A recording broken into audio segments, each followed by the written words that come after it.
In today's video, I talk about Paul L. Genereux, a dental tech who served during World War II. Here we go.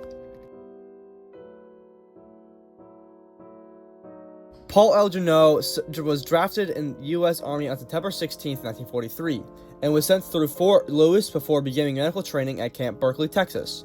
Although he was trained as a dental technician, his education went far beyond dentistry. He learned anatomy, sterilization, emergency treatment, bandaging, and how to operate under field conditions.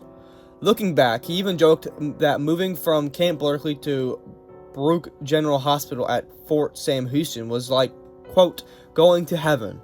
While he was expected to spend the war working in dental clinics, the Army's medical training prepared him for far more than he realized.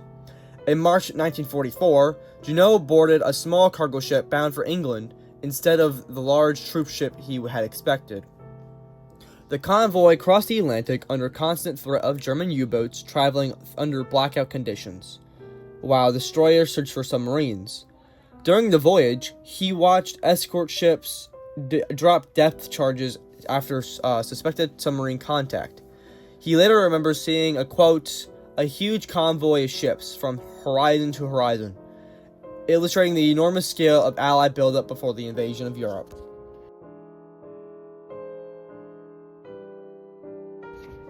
While stationed at replacement depots in England, Genereux met veterans recovering from the Battle of Cressine Pass. One soldier, Tony Raimondo, explained why frontline troops respected medical personnel above almost everyone else. They were the men who came to rescue them even when they were wounded. Raimondo asked Genereux a question he never forgot.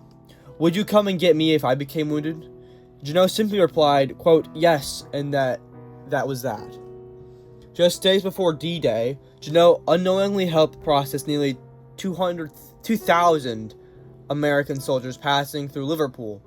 His job was to verify medical records and assist Army physicians during final examinations.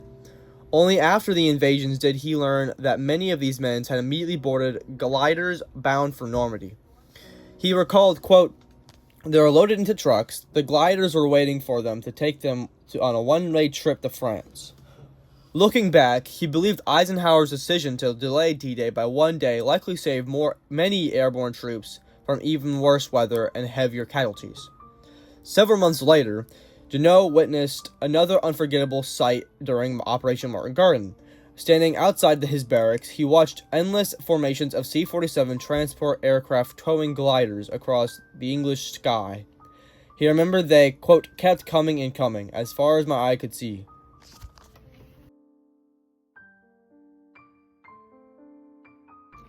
After finally crossing the English Channel in October 1944, Genereux traveled throughout France aboard the famous Red Ball Express supply route before reaching Belgium on December 31st, 1944.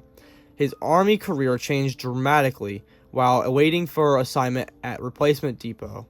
A lieutenant suddenly selected him to replace members of the 20th Field Hospital, who had recently been killed during a German air attack. Genereux later admitted, quote, you have no idea how grateful I felt that day. The 20th Field Hospital specialized in treating the Army's most critically wounded patients, especially chest and abdominal injuries. Although Genereux had been trained as a dental technician, manpower shortages meant everyone had helped whenever they were needed. His responsibilities included unloading ambulances, carrying wounded soldiers into the receiving ward, assisting shock teams, and preparing patients for surgery.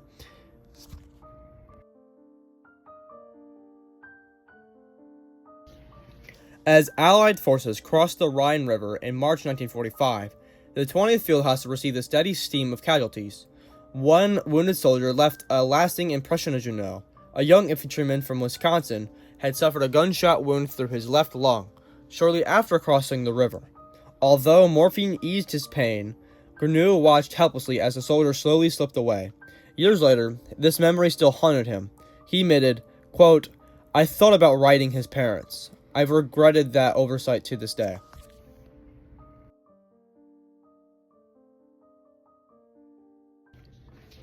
One of the most difficult experiences of Genereux's service came after the liberation of the Langenstein-Zwieberge concentration camp. I'll put that on screen. a subcamp of Buchenwald.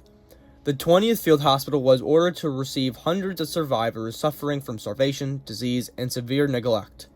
Ambulance drivers returned from camp visibly shaken, describing rows of hanging bodies and overwhelming death.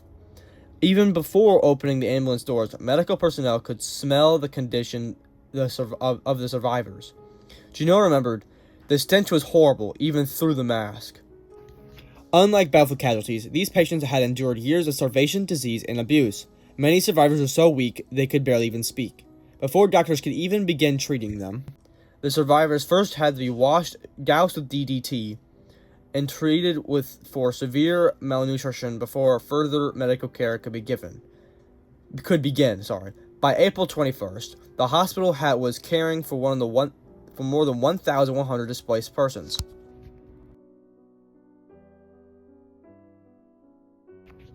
Following Germany's surrender, Junot moved with the 20th Field Hospital into Kassel, a city devastated by Allied bombing. He described it as a city of death, where little remained except the empty shells of buildings. Although the fighting had ended, the work of the Army Medical Department was far from over. The 20th Field Hospital continued treating occupation troops, displaced civilians, and former concentration camp prisoners, while helping stabilize a country devastated by years of war.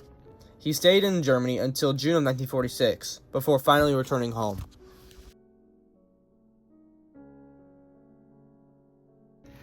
Even decades after World War II ended, Paul Junot never forgot the lessons he learned while serving with the Army Medical Department. One of the biggest was just how quickly prejudice could spread. Growing up in North Seattle, he had very little exposure to Judaism, and admitted he didn't even recognize the Star of David when he first saw it, on grave markers in Germany. He later wrote, quote, "I had no idea what the stars represented. I had no idea what being a Jew was." That changed shortly after he befriended a Jewish American soldier named Skolach. I probably just butchered that. One day, Junot found him crying after being harassed by fellow American soldiers simply because he was Jewish.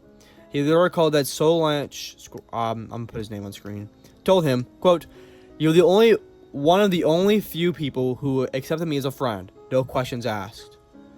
It was a moment that stayed with him for the rest of his life. After spending months treating survivors of Nazi concentration camps, seeing prejudice continue even within the U.S. Army left a lasting impression. Thank you for watching. If you'd like to see more, click the videos on the left and the right. If you have any video suggestions or questions, comment them below. Have a great day.